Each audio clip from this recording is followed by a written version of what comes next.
Obviously, it's Snyder Week. Huge game as far as the rivalry goes, also for the SAC championship in that championship chase. So your approach to this week and how these guys are matching the challenge, I guess, attitude-wise to get ready for Snyder. Well, first of all, we have to concentrate on ourselves. We got to get a lot better.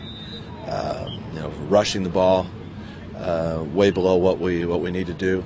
Stopping the run way below what we need to do. So it starts right there.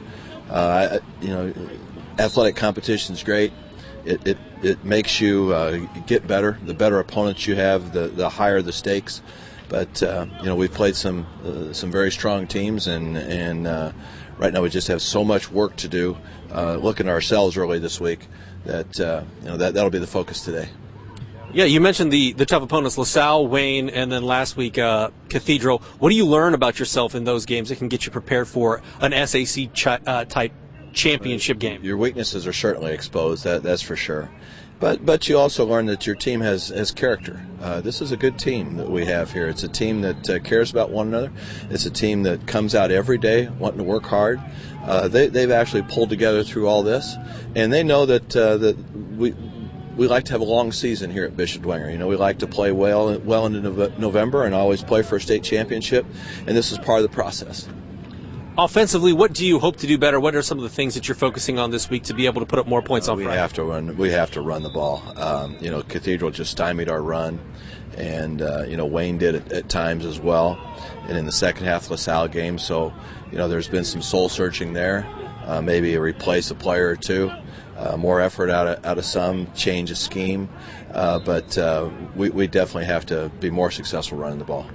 As far as this series goes, you were named the head coach in 2001, if my memory serves correct. So when you take a look at the Snyder-Dwenger series as a whole, what stands out to you about what you guys have been able to do on Friday nights against each other?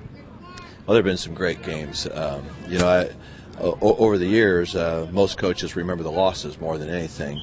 And those are the ones I remember. I remember losing in overtime. I remember losing close one in regulation. I remember losing last year. So those are the things, and those are the ones that keep you motivated.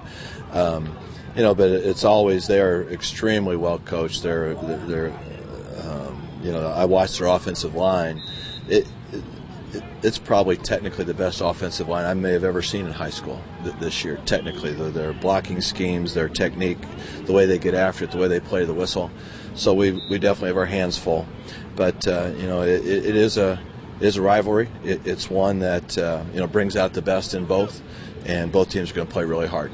When you look back at how close the games have been, especially in the last 5 years, aside from 2012, knowing that every game comes down to the final possession, sometimes the final play. Is that something you have to impress on these guys to make sure that not only is it the big picture, but also the little things that really make a difference in this? Yeah, absolutely. And then we're suffering right now from a fourth quarter zero. We haven't scored any points in the fourth quarter all year. Can you believe that?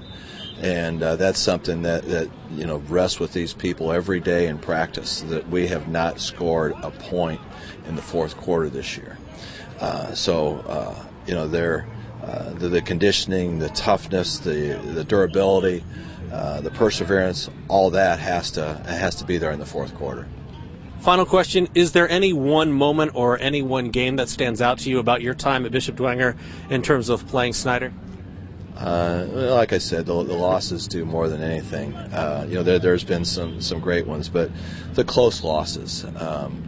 We had a chance in overtime one time a few years back, and we missed an extra point, and we come to find out that they got a hand on it and blocked it, and then we didn't stop them, and they scored in overtime to win with the extra point. So those are the ones that the coaches remember are the losses, because you always plan to win. You never plan to lose.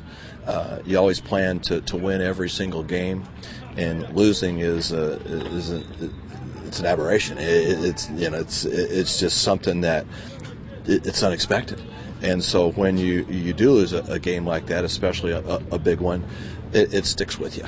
And now the kids are different. They remember the wins, and so does everybody else. But the close losses especially are the ones that stick with you.